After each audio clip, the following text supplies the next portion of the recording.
Chers internautes de Congo Best TV, bonjour. Aujourd'hui, nous vous amenons un nouveau numéro. Numéro Nabiso Oyasika, Ezolobela Makambu Oyo, et les cani na place Oyo, espace se passe.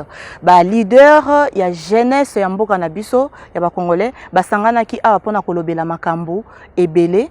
Pona jeunesse Yamboka Nabiso. Kasi na Makambuana, après kolobela Makambuana, ba présenta qui paie cahier de charge na bango pour la participation de la jeunesse na Makambu ya sociopolitique de notre pays Yamboka Nabiso. Alors, va profiter qui peut na occasion pour lancer leur concept Yaba jeune. Cet concept wana est là qui ne plus rien comme avant.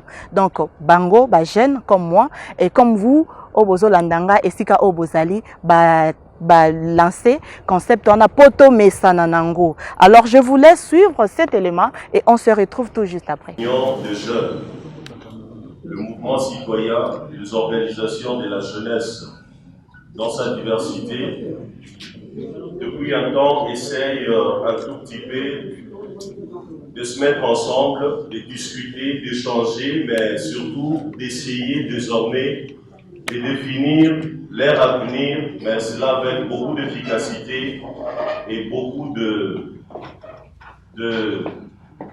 volonté et de détermination, afin que chacun de nous puisse être responsable du Congo de demain que nous prenons tous.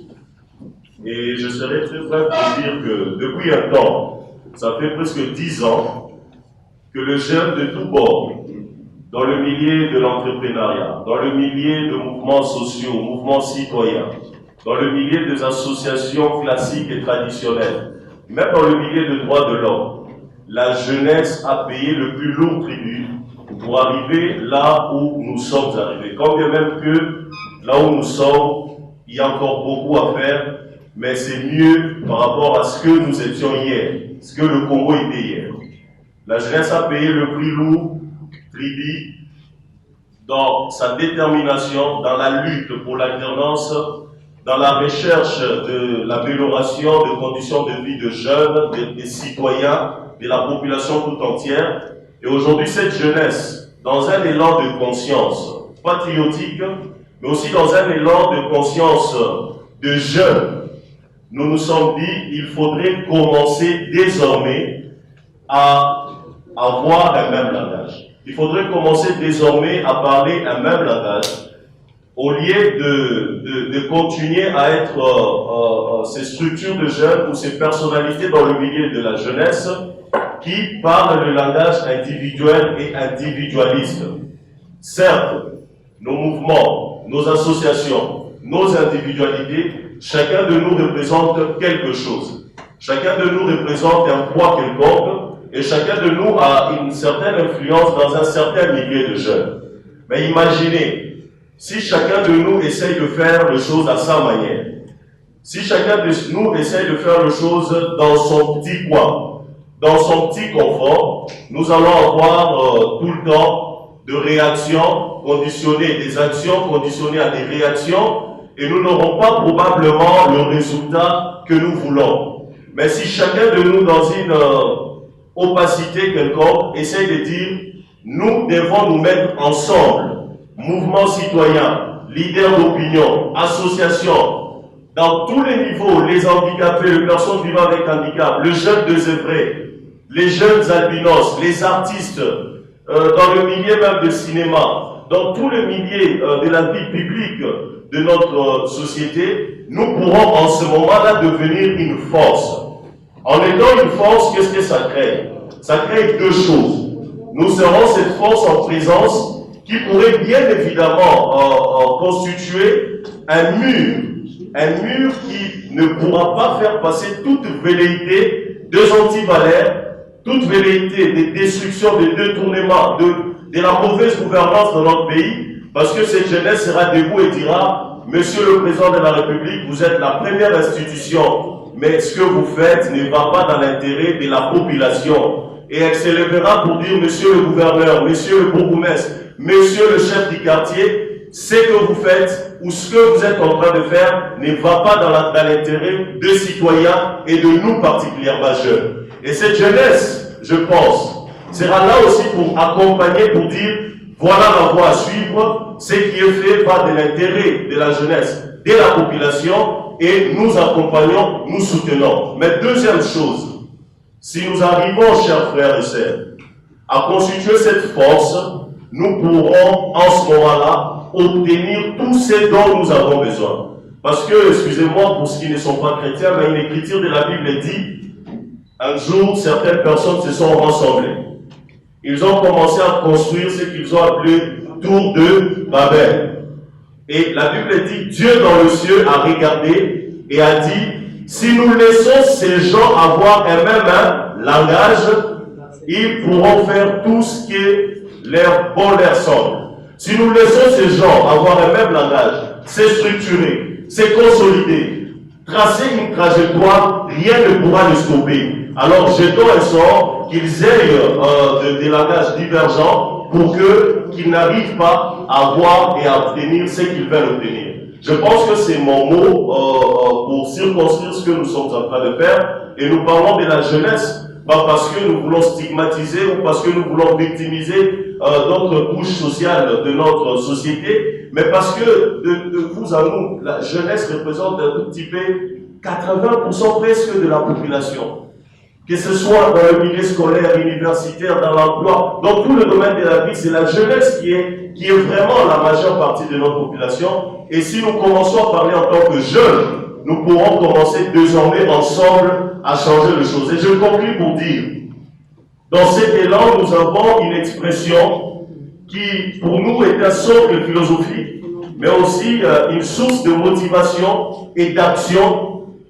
C'est comme un slogan, mais c'est vraiment un état d'esprit où nous disons plus rien ne devrait être comme avant. Plus rien comme avant, c'est une sorte d'état d'esprit pour dire c'est une rupture. C'est-à-dire désormais, la jeunesse ne devrait pas être cette jeunesse-là qui crie, qui fait de marche, qui critique et qui n'a pas le pouvoir et la possibilité de changer les choses dans leur dimension structurelle. Et aujourd'hui, plus rien comme avant, c'était un état d'esprit, mais cela devra nous amener dans ce qu'on dit et ce que nous avions dit tantôt ici, dans le Congo de demain que nous sommes en train de rêver meilleur et aussi prometteur. Je conclue pour féliciter et encourager la jeunesse représentée ici, qui ont toujours le responsable et les personnalités de la jeunesse dans le milieu des institutions qui ont toujours encouragé et soutenu la jeunesse. Merci pour votre présence. Et spécialement aussi à Madame la conseillère spéciale du chef de l'État ici présent, Madame Chantal Moulop, qui, au travers de nombreux efforts, mais avec beaucoup de difficultés bien sûr, et aussi beaucoup d'adversité, à travers elle, nous avons pu entrer en contact avec d'autres structures de jeunes qui s'organisaient et qui se mettaient en place pour qu'ensemble nous puissions parler un même langage et que nous puissions penser à ce Congo de demain. Merci beaucoup. Merci à vous. Protocolaire et solennel, nous allons faire l'aspect technique de notre activité d'aujourd'hui. Ça veut dire nous allons présenter l'économie du cahier des charges que nous avons confectionné. Voilà, ça c'est l'intitulé cahier des charges des associations, mouvements, citoyens, ONG et leaders de chefs. Alors, en substance, nous avons voulu commencer par poser le problème. C'est comme ça que nous présentons ce webinaire pour montrer que ce n'est pas un cahier des charges qui a été confectionné par un jeune dans sa chambre. C'est vraiment une conjonction des intelligences, des disponibilités, mais aussi de leadership. On va avancer. Alors, nous rappelons quelques faits qui vont nous donner le focus de ce que nous sommes en train de faire. Premièrement, rappelez-vous que la République démocratique du Congo, comme d'autres pays d'Afrique, considérés aujourd'hui comme les plus jeunes continents, a en son sein, la majorité de sa population est jeune. Les estimations sont de plusieurs ordres. Il y en a qui parlent de 65, il y en a qui parlent de 70, mais toujours est-il que c'est la plus forte concentration de la population, la jeunesse. D'un autre côté, vous le savez très bien, cette jeunesse est comme une source de moteur, nous ne le dirons jamais assez, mais cette jeunesse n'est pas que moteur, elle devrait être absolument actrice dans le développement du pays. Et c'est là, en intelligence avec la résolution 2550 du Conseil de sécurité des Nations Unies, cette résolution que la RDC a aussi ratifiée. C'est très important. Cette résolution insiste sur l'inclusion de la jeunesse dans la participation de la vie publique. Alors, nous nous mettrons d'accord tous ici que l'instruction, l'orientation et l'encadrement de la jeunesse sont clairement des éléments de base qui peuvent guider la politique publique, tant dans leur définition que dans leur mise en œuvre, pour permettre aux talents inondables qui regorgent les jeunes de pouvoir se décrisper et produire le progrès social qui peine à s'installer dans notre pays depuis Bellurette, depuis les années de l'indépendance, nous piétinons jusqu'à ces jours. Alors, cette responsabilité, on le sait tous, est d'abord et avant tout la charge de gouvernants, qu'on ne sait leur part. Mais d'une part, elle est aussi une responsabilité qui doit être partagée avec ceux qui opèrent dans le secteur privé. Mais il ne faut pas toujours pointer l'autre du doigt. Nous, jeunes, nous avons aussi une responsabilité pour construire cette dynamique politique. Ils ne pensent pas, ou presque peu, à cette jeunesse parce que la jeunesse, elle est laissée pour compte. Nous le savons très bien. Il y a même des gens qui disent que la jeunesse est comme une génération sacrifiée. Depuis plusieurs années, on pleure, on se plaint, on est dans les jérémiades parce qu'en réalité, ça ne prend pas la mayonnaise. Les secteurs privés usent de sa liberté d'action, produisent aucune mesure incitative qui peut favoriser les professionnels. On prend l'exemple avec tout ce qu'il y a, notamment dans les secteurs, avec la sous-traitance, la question d'emploi et d'employabilité, les jeunes sont mangés à toutes les sauces. Alors, pourquoi on s'est réunis? L'opportunité ici, ce qu'il y a l'appel à l'Union sacrée qui avait été lancé par le président de la République, qui pour nous est une main tendue. C'est une opportunité que nous devons saisir. Mais comment on va saisir cette opportunité? Nous devons saisir cette opportunité au regard du paradigme que le porteur de la vision a donné. Notamment, cette opportunité devrait être basée sur un concept clé, le changement véritable, le changement substantiel, le changement fondamental, un changement en hauteur et en profondeur. Et avec comme déclinaison principale la jeunesse. Autre élément d'opportunité, c'est effectivement la nomination ce week-end d'un jeune Premier ministre. Un débat s'en est suivi. On ne va pas entrer dans la polémique de qu'est-ce que la jeunesse. Il y a des définitions diverses, la définition de la charte africaine de la jeunesse. Il y a même la définition du dictionnaire qui dit que est jeune, celui qui va de 15 à 24 ans. Il y a Hergé, le créateur de Tintin, qui dit que la jeunesse est de 7 à 77 ans. Il y a la Rome antique qui définit la jeunesse comme cette période qui va jusqu'à 40 ans. Mais nous considérons à juste titre la jeunesse comme opposée à cette période de latence. Vous vous rappellerez que quand Obama prenait le pouvoir, il était plus vieux que Sama. Mais tous les grands médias ont appelé Obama le plus jeune président. Donc c'est un débat qu'il ne faut même pas chercher à amener. Nous considérons que le Premier ministre est jeune. Parce que nous sommes dans la Troisième République, il y a eu Bizenga, il y a eu Muzito, il y a eu Koyagano, il y a eu Matata, il y a eu Chibala, il y a eu Inukama dernièrement, et personne d'entre ces gens-là n'avait l'âge de Sama Lokeni. Pour nous, c'est une opportunité. Alors, c'est quoi l'objectif de ce cahier de charge? D'une part, c'est un plaidoyer que nous faisons pour accroître la participation inclusive des jeunes dans des postes de décision, afin de réduire sensiblement la portée de toutes les difficultés auxquelles les jeunes sont confrontés dans tous les domaines de la vie publique et atteindre le progrès social. Ça, c'est l'objectif global qui se décline en 4 objectifs spécifiques.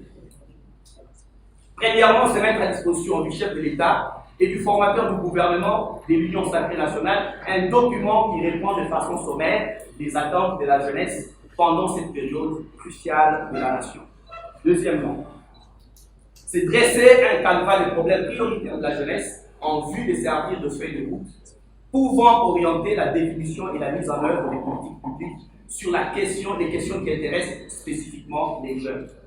Troisième point de notre cahier de charges, c'est contribuer au maintien de l'éveil des consciences pour l'obtention des réformes qui auront le mérite de favoriser un climat sociopolitique convivial. Parce que à quoi ça servirait d'encourager seulement le gouvernement? À quoi ça servirait d'applaudir qu'il y a un jeune qui est Premier ministre, mais que si les réformes ne sont pas faites? C'est très important. Nous gardons notre flamme, parce que nous savons que parmi nous, il y a des jeunes issus de mouvements citoyens, des associations classiques, des milieux socio-professionnels, mais la flamme du militantisme reste. L'éveil des consciences doit demeurer, même si nous sommes en train d'encourager ce qui est en train d'être fait, mais nous n'avons pas à l'encourager avec complaisance. C'est très important.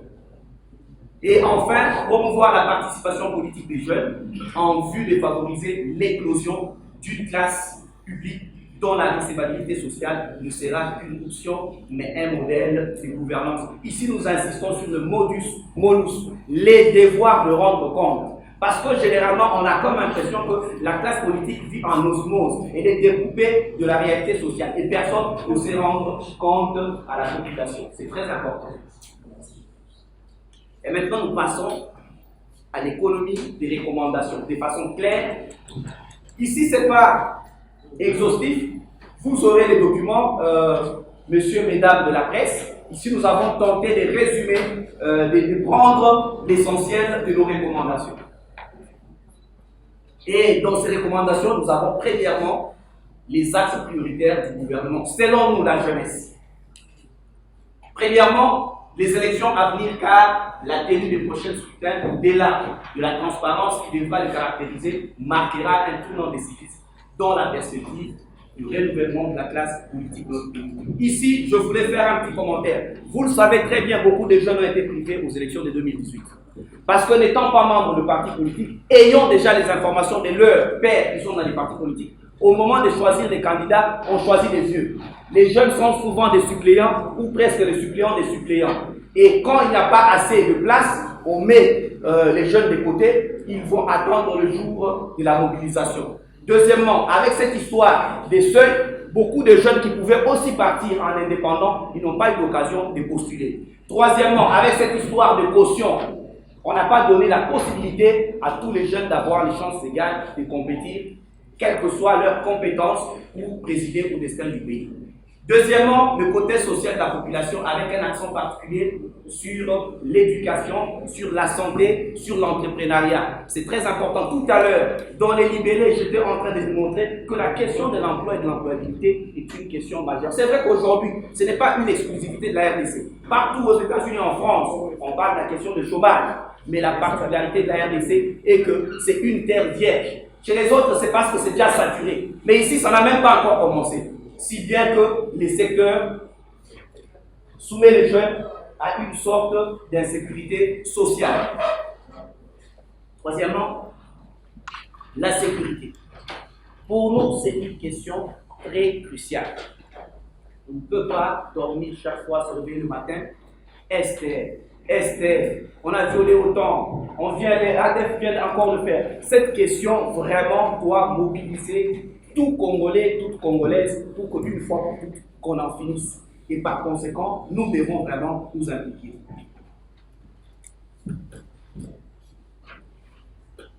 Il y a aussi la question de la décentralisation, où il est question de favoriser les facteurs qui feront et permettront un développement local participatif, notamment payer la dette des arriérés des élections locales et municipales. Tout à l'heure, on parlait de la fameuse question de la participation des jeunes. Si ces élections avaient existé, on aurait déjà le Sarkozy ici. Des gens qui, à 18 ans, 19 ans, pouvaient être déjà les conseils municipaux. L'avantage, effectivement, d'avoir des cycles électoraux qui reviennent régulièrement, c'est qu'un jeune, même s'il a 18 ans, il peut se projeter dans 20 ans, se dire je peux être député, dans 30 ans je peux être président de la République, parce que les chances doivent être données à chaque citoyen de rêver et de voir ses rêves se réaliser dans ce même pays où les autres s'aiment aussi et réalisent leurs rêves. Alors, deuxièmement, dans les recommandations, concernant la formation du gouvernement, nous recommandons que les membres du gouvernement devraient être des personnes intègres, compétentes et qui n'ont jamais été citées dans une quelconque affaire susceptible de remettre en cause leur sens d'éthique, leurs compétences et leur patriotisme. C'est très important. Depuis l'exégèse à la Rome antique, l'idée de la gestion de la cité, c'était de prendre les meilleurs d'entre nous C'est le contraire au Congo. On prend les moins bons d'entre nous, ce sont qui dirigent à la prédestinée du Congo. Moins bons en termes de compétences, mais aussi en termes d'éthique et de moralité. Et c'est une recommandation que nous faisons et au chef du gouvernement et principalement au président de la République. Deuxièmement, les membres du gouvernement ne doivent pas être des personnes sous le coup des sanctions ou condamnées par les entraves aux droits de l'homme et à la démocratie. Il n'y a pas que eux. Dans ces pays, il y a beaucoup de ressources, donc on peut mettre de côté même Messi s'il a un problème de cheville. On peut le mettre de côté. Surtout qu'il n'est pas bien actif. Les membres du gouvernement doivent jouir d'une très bonne moralité publique et la confiance de la population. Les plus souvent, on a comme impression, nous ne voulons pas dire qu'il faut qu'on nomme que des députés, mais seulement la plupart des gens qui n'ont pas l'ancrage populaire, qui n'ont pas la crédibilité vis-à-vis de l'opinion publique, sont ceux-là souvent qu'on retrouve dans le gouvernement. Si bien que les peuples commencent à regarder la scène politique comme de théâtre à la télévision. Ils ne se retrouvent pas en réalité dans ce qui se passe. Troisièmement, dans les recommandations, c'est la participation de la société civile. La société civile doit être représentée dans le gouvernement parce que c'est un gouvernement d'union nationale. Vous remarquerez bien qu'il n'y a pas eu des revendications et des cahiers des charges quand c'était le gouvernement FCCH. Parce que c'était clair que c'est un gouvernement politique. Si il n'y avait pas un gouvernement d'union nationale, nous ne serons pas dans cette salle en train de donner des recommandations. Donc, nous insistons sur le fait que la société civile doit être prise en compte de la manière la plus belle. Dans le gouvernement, il devrait animer des portefeuilles qui cadrent avec les différents. Parce qu'en fait, une compétence mise à l'endroit où il ne faut pas, c'est une incompétence. Il ne suffit pas juste de remplir dans le gouvernement, mais mettez l'homme qu'il faut à la place qu'il faut. Il y a des gens qui sont très compétents dans un domaine, on les place ministres dans un autre domaine, et du coup, en fait, on les expose à l'incompétence et au tâtonnement. Premièrement, le ministère de la Jeunesse, Entrepreneuriat et Initiation à la Citoyenneté. Deux, le ministère des Droits Humains. Beaucoup de gens de la société civile savent faire des plaidoyers, ils sont dans ça, ce sont des défenseurs des droits de l'homme. Le ministère du Genre, Famille et Enfants. Et enfin, le ministère des Affaires sociales, humanitaires, personnes vivant avec handicap. Ça, c'est une recommandation que nous faisons. Mais s'il y a quelqu'un de la société civile qui est réputé, j'allais citer quelqu'un dans la salle, on va dire que j'allais faire sa publicité, qui connaît, qui a des compétences avérées dans un autre domaine, il peut assumer. Mais la préférence dans notre recommandation, c'est que ces thématiques vont très bien aux gens qui viennent de la société civile. Ministère de la Jeunesse, son anatomie. Consolider les acquis du combat d'antan et éviter du recul. Ici, qu'est-ce que nous avons voulu dire? Nous avons des informations. Nous avons des rumeurs qu'on ne sait pas affirmer. Mais seulement, nous apprenons que dans l'optique de vouloir réduire la taille du gouvernement, on veut que le ministère de la Jeunesse redevienne jeunesse, sport, loisirs, je ne sais pas moi, culture et art. Nous rappelons que le format actuel vient d'un combat. Il y a eu des marches dans ces pays, il y a eu des tables rondes de la jeunesse. On a milité pour que le ministère de la Jeunesse recouvre son autonomie. Parce que qu'est-ce qui s'est passé? Quand ça s'appelait ministère de la Jeunesse, Sport et Loisirs et tout, le cahier des charges avait 10 points, la jeunesse n'avait que 2 points. Les 2 points là, c'était mobilisation et sensibilisation. C'est creux, ça ne signifiait rien. Et tout était orienté, même pas vers le sport, mais vers le football. Nous voulons que ce ministère reste, même si on réduisait le gouvernement à la taille des 30, mais que le ministère de la Jeunesse ne soit pas mélangé avec autre chose. C'est très important. Nous rappelons que c'est le fruit d'un combat. Si aujourd'hui on remet, ça veut dire qu'on fait un recul, on n'aura pas aidé le chef de l'État, on n'aura pas aidé le formateur du gouvernement. Mais nous ajoutons, si possible, encore une fois, nous disons que c'est des recommandations. Nous n'avons pas la prétention d'imposer ni au chef de l'État, ni au formateur du gouvernement. C'est une recommandation. Nous recommandons que ces ministères, comme nous cessons de parler de la question du chômage, emploi et employabilité, que le ministère de la Jeunesse, au lieu de mettre le ministre de la Jeunesse, alors qu'il est appelé à s'impliquer dans les questions des jeunes, mais il ne sait pas parler de la question de l'emploi et de l'employabilité, notamment l'entrepreneuriat. Il semble que l'entrepreneuriat, c'est dans l'ADN du Congolais. On a tous un réflexe de survie. Chacun fait quelque chose. Sur la petit pétrole, à Osala, on ne laisse n'a point. Mais on a ce réflexe-là. Mais il faut que ça soit encadré. C'est comme ça que nous proposons une recommandation. et qu'on finisse. Nous n'avons pas la prétention, mais nous recommandons encore à quoi peut ressembler le profil robot d'un ministre de la Jeunesse dans ce contexte du gouvernement de l'Union sacrée. Idéalement, vous verrez que dans le cahier des charges, il y a beaucoup de choses, mais on a résumé. Le poste devra être occupé par une personnalité jeune, compétente, charismatique et reconnue dans l'espace public, pas un cheveu dans la sauce. Quelqu'un qui, juste parce qu'il sait mettre la veste et la cravate, est passé dans un média, et comme il voit qu'il y a une opportunité, boum, je vais être ministre de la Jeunesse. Il n'a aucune histoire, en fait, avec la jeunesse congolaise. C'est très important. Quelqu'un qui est reconnu dans l'espace public national et international au sein de la jeunesse congolaise, notamment celle des milieux associatifs, politiques, à l'effet d'obtenir un ministère dirigé par un jeune capable et proche des jeunes. Si nous demandons ce ministère de la jeunesse, ce n'est pas que dans cette jeunesse et dans les associations, il n'y a pas de gens capables d'assumer le ministère des médias, d'assumer le ministère de l'économie. Mais en réalité, les ministères les plus symboliques qui va représenter toute la jeunesse et dans lesquels la jeunesse peut se retrouver et se dire qu'un de nous est là et il peut avoir une politique appliquée sur nous, c'est le ministère de la jeunesse. Ce n'est pas par petitesse d'ambition. De toutes les façons, nous n'avons pas la pudeur des buffles. Mais seulement, dans ces contextes, nous demandons que ce soit le ministère de la Jeunesse qui est notre, je n'allais pas dire gain. Il faudrait également que cette personne sache incarner la vision du chef de l'État, parce qu'on ne peut pas être dans un gouvernement où on se regarde en chien de défaillance avec le visionnaire du gouvernement. Et il faut intégrer cette vision, parce que la vision, il ne suffit pas juste voilà, de la lire, de la ressasser comme un perroquet, mais il faut l'intérioriser aussi dans les actes et dans les tactes. Et nous disons que ce candidat doit savoir incarner la vision du chef de l'État et porter avec talent, loyauté et conviction la politique gouvernementale orientée vers la promotion et l'émergence des jeunes, gage du renouvellement de la classe politique pour le second quinquennat du président de la République à l'horizon 2023.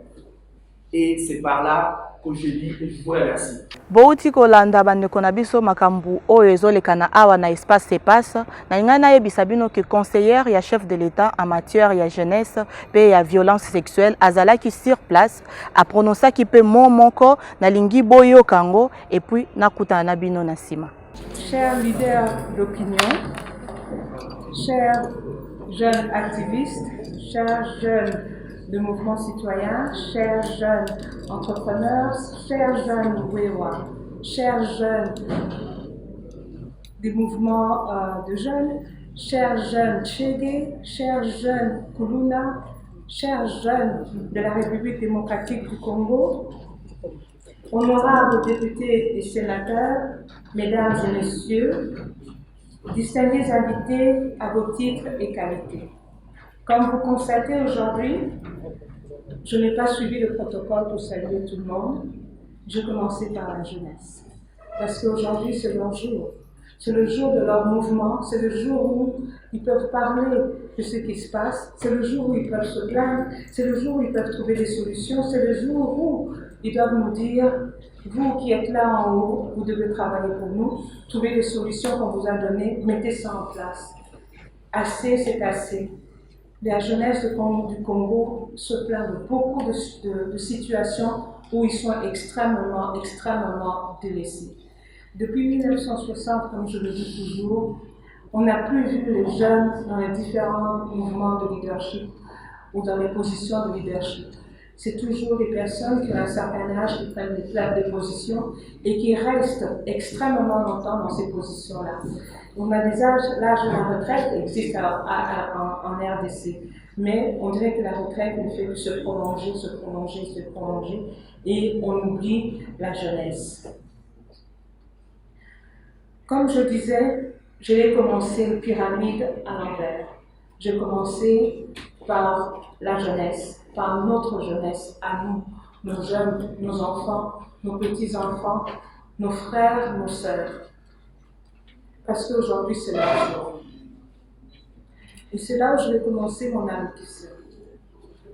D'entre le jeu, je voudrais saluer cette initiative louable de la jeunesse congolaise, toutes réunies en ce lieu.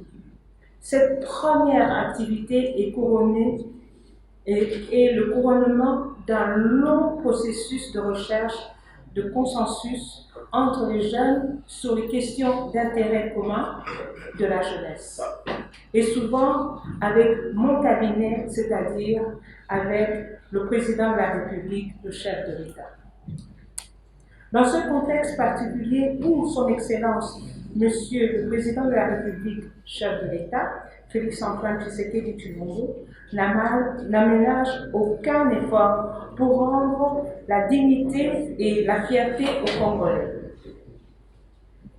Votre réunion de ce jour est un des signaux forts à son endroit en vue de renforcer l'engagement et la volonté de voir les jeunes de toutes catégories contribuer efficacement au redressement de la RDC, quel qu'en soit le domaine.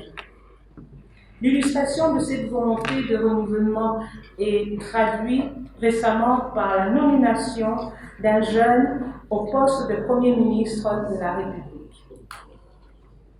Outre vos talents diversifiés et les compétences qui sont les vôtres, vous vous êtes distingué dans la défense des droits humains pour l'aboutissement d'un État de droit.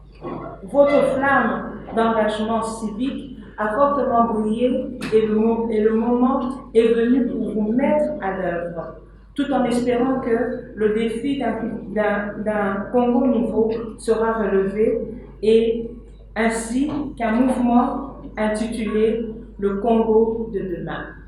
C'est-à-dire que l'eau, l'électricité soient desservies dans chaque ménage. Le flux de transport et les migrations alternantes soient moins pénibles. L'emploi des jeunes diplômés soit garanti. Bref, que l'économie réponde aux besoins sociaux et qu'il y ait plus de participation des jeunes dans les prises de décision, dans les grandes fonctions de leadership.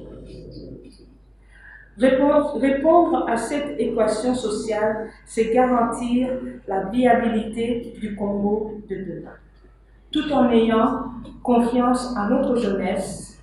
Et il faudra aussi, comme l'a dit M. Eugène, que le ministère de la Jeunesse reste autonome selon les recommandations des jeunes.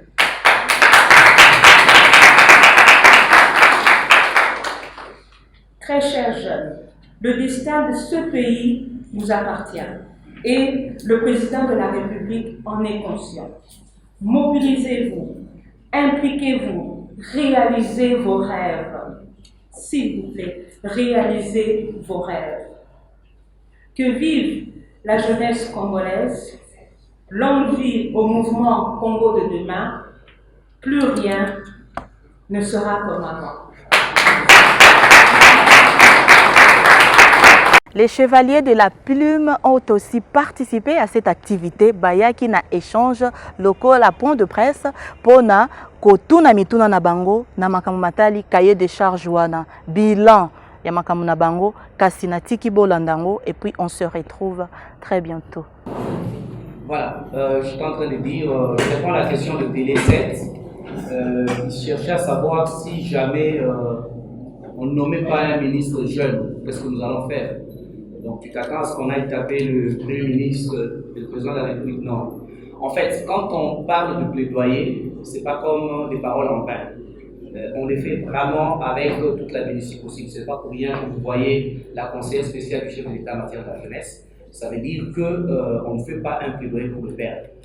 On n'a pas vu ça comme ça. Déjà que le sortant était jeune, mais en partie une réponse à nos questions, parce qu'il est jeune, issu des partis politiques. Voilà pourquoi il a été un peu transparent, parce qu'il ne se retrouvait pas du tout en osmose avec la jeunesse. Donc, nous pensons que cela va aboutir. Donc, nous ne sommes pas dans une posture où nous allons commencer à être conditionnés à une réaction parce qu'on ne va pas mettre un jeune. Nous pensons que le chef de l'État est aussi dans cette politique. Mon ami Kandolo, qui la question lui a été adressée sur le lobbying, sur le choix, pourquoi le choix de cette période pour parler de ça. Vous êtes sans ignorer, chers amis de la presse, que cette période est très cruciale. Ce choix, parce que ça doit finalement aboutir à ce que nous avions mené comme lobbying depuis très longtemps.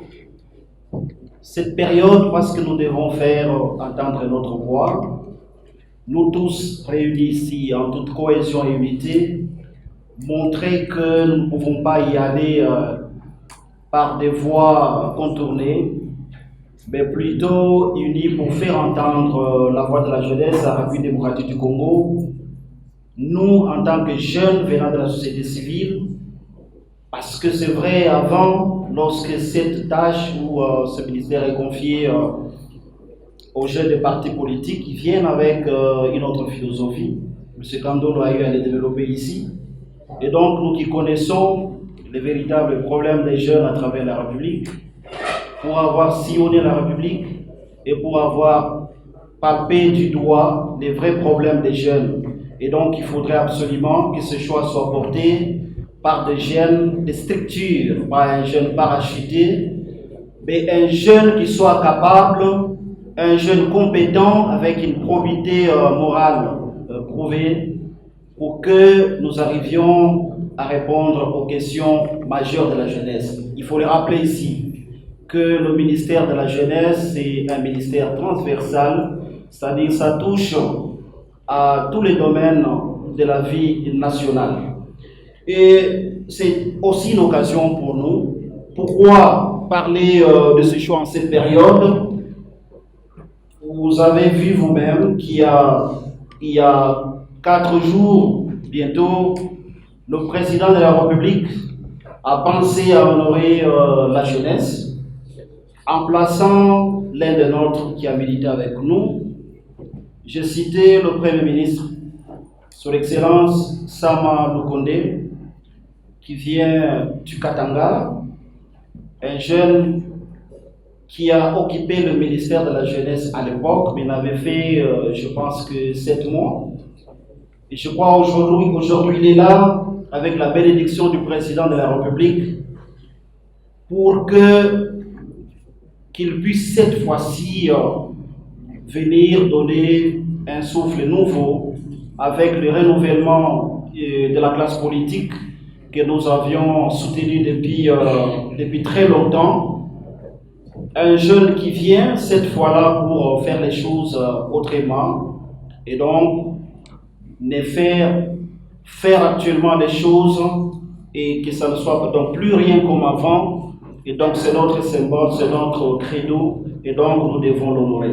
Merci beaucoup, Président de la République, pour ce choix. Et je crois que la jeunesse congolaise ici réunie mobilisera toutes les énergies afin de pouvoir l'accompagner, afin de matérialiser la vision du Président de la République. J'ai cité son Excellence Félix Antoine Tshilombo Tshisekedi. Merci. Commission, il y a notamment 10 commissions qui gèrent différentes questions. Alors la question de la jeunesse, normalement, ces questions-là, c'est résolve au niveau de la commission qu'on appelle socio-culturelle. C'est là où se posent les problèmes des jeunes, de la jeunesse en général. Et moi, je préside la commission qu'on appelle la commission droits humains. Certes, c'est une commission transversale qui touche aussi aux problèmes de la jeunesse, mais spécifiquement, la question de jeunesse serait au niveau de la commission socio-culturelle.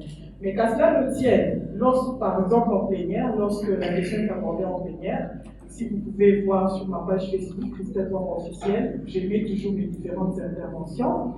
Mais je pense aussi sincèrement, je pense que à un moment donné, nous-mêmes, on devient un produit marketing.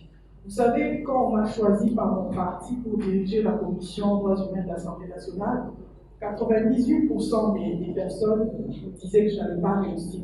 C'est impossible. Tu es jeune, tu sors de l'université, tu n'as pas d'expérience. J'entendais ça chaque jour. Mais ça me donnait la force de travailler. Et à partir du moment où je commençais à travailler dans cette commission, à part la PAJ, qui est la commission des lois, en termes d'initiatives parlementaires, des travaux parlementaires, la commission droits humains vient en 2e position pour cette législature, après avant même les profils. Ça veut dire qu'on a bossé. Et moi, je m'en réjouis. Pourquoi? Parce que si un autre jeune vient, on lui dira qu'il y avait déjà une jeune qui a bien fait et automatiquement, grâce peut-être à ce que nous avons fait, elle aura, n'est-ce pas, un chemin déjà balisé. Et en termes de loi, ce ne sont pas les lois qui manquent à la République. En termes d'arsenal de loi, la RDC est bien fournie, riche, mais le problème, c'est au niveau de l'applicabilité. C'est en ce moment-là qu'on dit que nous avons tous cette mission, chacun dans son domaine, à intervenir et à voir ce que nous pouvons faire.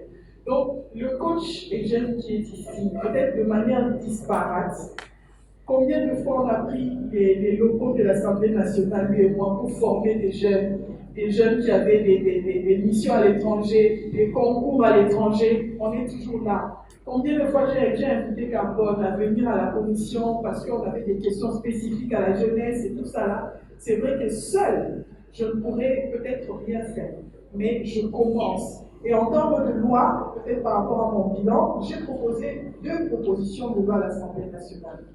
La première, c'est la loi portant protection des défenseurs de droits humains. La deuxième, c'est la loi portant protection des emblèmes de la Croix-Rouge. Vous pouvez au moins comprendre, là c'est mon domaine. Merci Madame l'ambassadrice.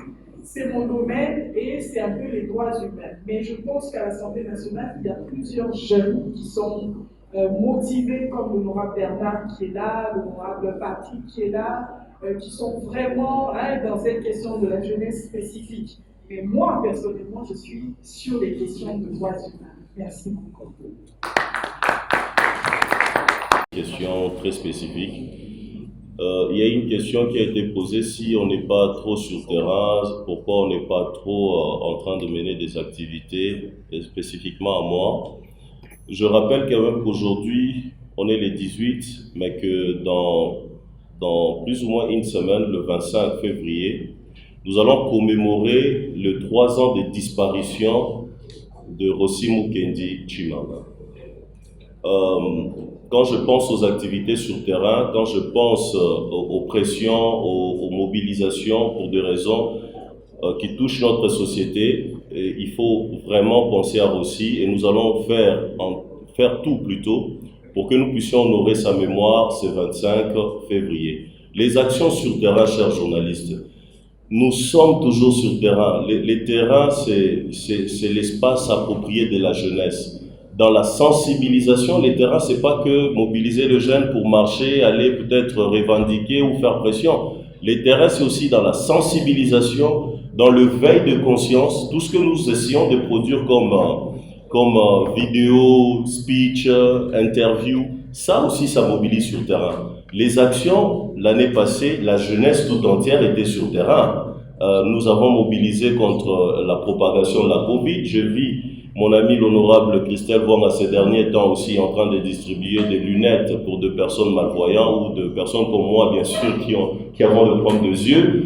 Mais nous étions sur terrain aussi pour des questions de Karega, de l'ambassadeur rwandais en tout moment. Mais aussi, comme nous l'avions dit, la jeunesse n'est pas là que pour être sur terrain, marcher, mobiliser. Elle est là aussi pour réfléchir.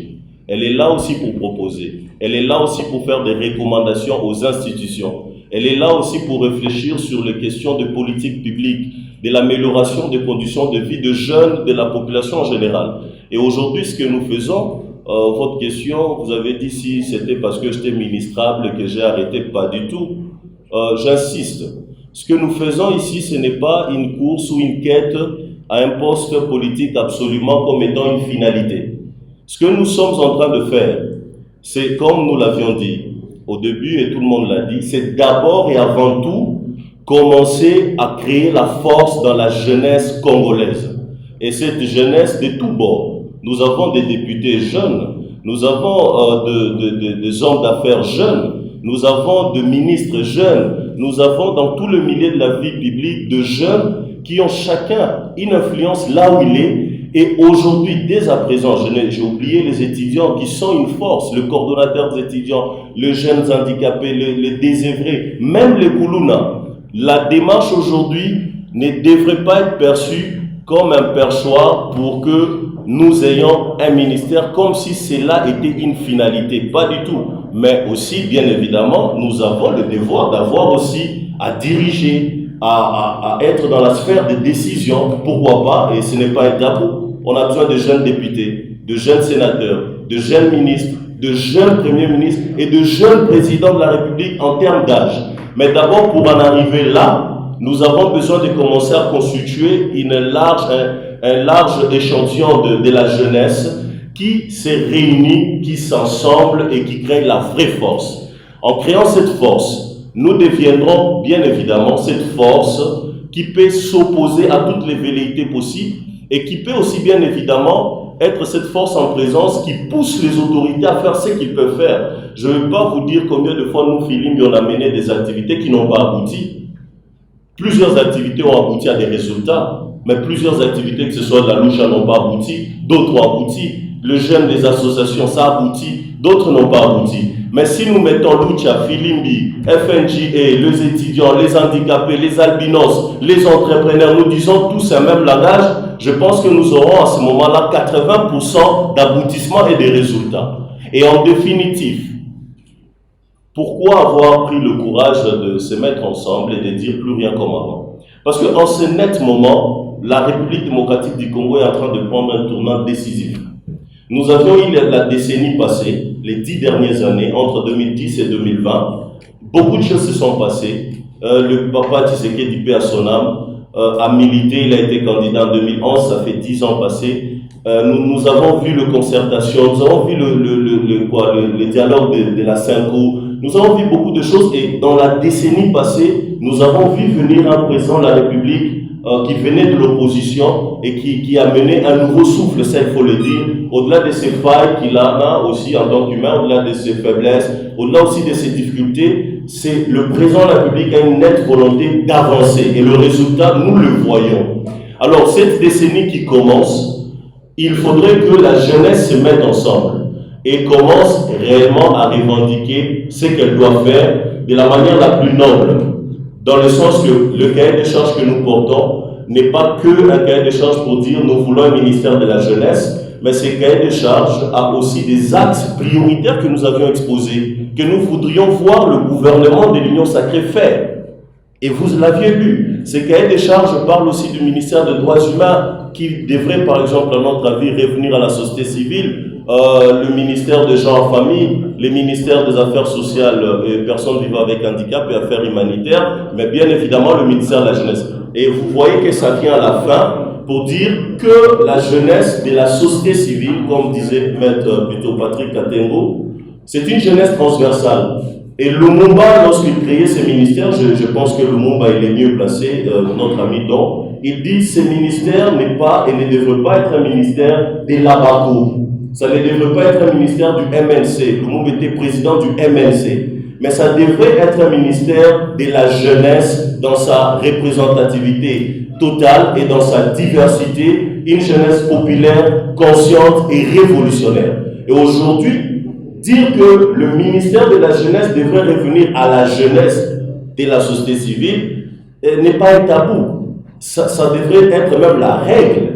Parce que tant que nous aurons des ministres qui sont de partis politiques, UDPS, UNC, mais qui représentent la jeunesse, vous verrez que nous aurons des difficultés à ce que la jeunesse, dans sa diversité, se retrouve dans un ministre à connotation d'un parti politique, même s'il fait bien son travail, même s'il est compétent, il serait aussi d'une manière ou d'une autre poussé par les velléités à pouvoir privilégier son camp politique, son cabinet politique, son parti.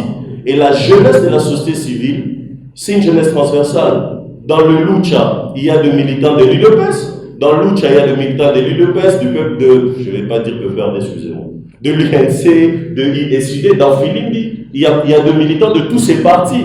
Dans toutes ces associations, il y a des militants de partis politiques qui se retrouvent dans une association sans coloration politique. Et aussi, le jeune de parti politique se retrouve aussi dans la jeunesse de la société civile. Voilà un peu l'économie de la démarche tout entière, sans pour autant vouloir caricaturer les choses sous un angle de personnaliser les choses ou d'individualiser. Merci beaucoup. En fait, je vais citer ici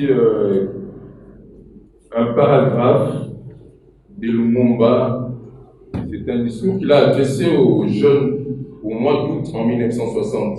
Il dit ceci, je cite, « Pour vous, j'ai créé un ministère de la jeunesse et du sport. C'est votre ministère. » Il dit, c'est votre ministère. Beaucoup d'entre vous, sans distinction, seront appelés à diriger ces ministères et ces différents services. Voilà l'historique de ces ministères. Donc, si aujourd'hui, nous insistons sur ces ministères, c'est juste pour vous dire que ça nous appartient et nous voulons effectivement l'avoir. Voilà pourquoi ici je profite pour dire à Madame la conseillère, qui est la représentante ici du chef de l'État, Madame, rappelez au chef de l'État cette citation de Lumumba. Vous allez comprendre que nous voulons ces ministères et que ces ministères soient effectivement dirigés par un jeune connu dans ces milieux associatifs. Voilà, je voulais effectivement rappeler cette histoire. Suite à la question posée à l'honorable Christelle Bouanga, qui a été posée par un journaliste, en fait, je voulais rappeler quelque chose. Plus rien comme avant n'est pas qu'une plateforme, n'est pas qu'une organisation qui relie les personnes que nous voyons si haut, les personnes que nous voyons devant nous. Plus rien avant peut reunir tout le jeune congolais. Et la question du bilan posée à l'honorable. Mais je voudrais que tous les jeunes congolais, toutes les jeunes congolais se posent quel est mon bilan par rapport à l'émergence de mon pays, par rapport à ma mission, moi, jeune. Ne voulons pas que ces questions restent aux personnes que nous voyons à la télé, que nous pouvons voir à la télé, aux militants qui sont au front. Non. Nous, jeunes dames, nous, jeunes hommes, qu'est-ce que nous pouvons faire pour notre pays? Alors, ce n'est pas une question seulement pour les députés, mais aussi pour les journalistes. Ce n'est pas une question pour les journalistes, mais aussi pour les entrepreneurs. Alors, nous avons tous une mission. Alors, ce sont de voir de manière à juger les autres, à pointer du doigt, mais aussi à se dire, j'ai à mettre quelque chose dans mon pays, j'ai une mission à accomplir. C'est ce que je voulais dire. Rappeler cela et plus rien comme avant donne l'occasion à tous les jeunes de s'unir, de se porter main forte pour arriver à cette émergence et changer les choses de manière positive. Donc, voilà.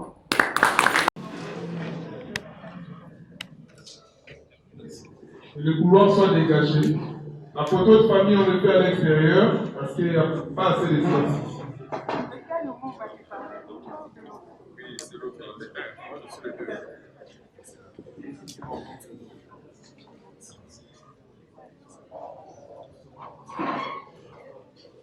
Merci de nous avoir suivis. Naebi ete bozala qui est belé ya kolanda chaîne Nabino Congo Best Télévision o ememela Nabino basango matali ya mboka na biso parce que Congo Best Télévision ezalaka toujours wana pour vous informer. Kopé Sabino information en temps réel. Alors merci de nous avoir suivis et je vous retrouve très bientôt avec un nouveau numéro. Au revoir.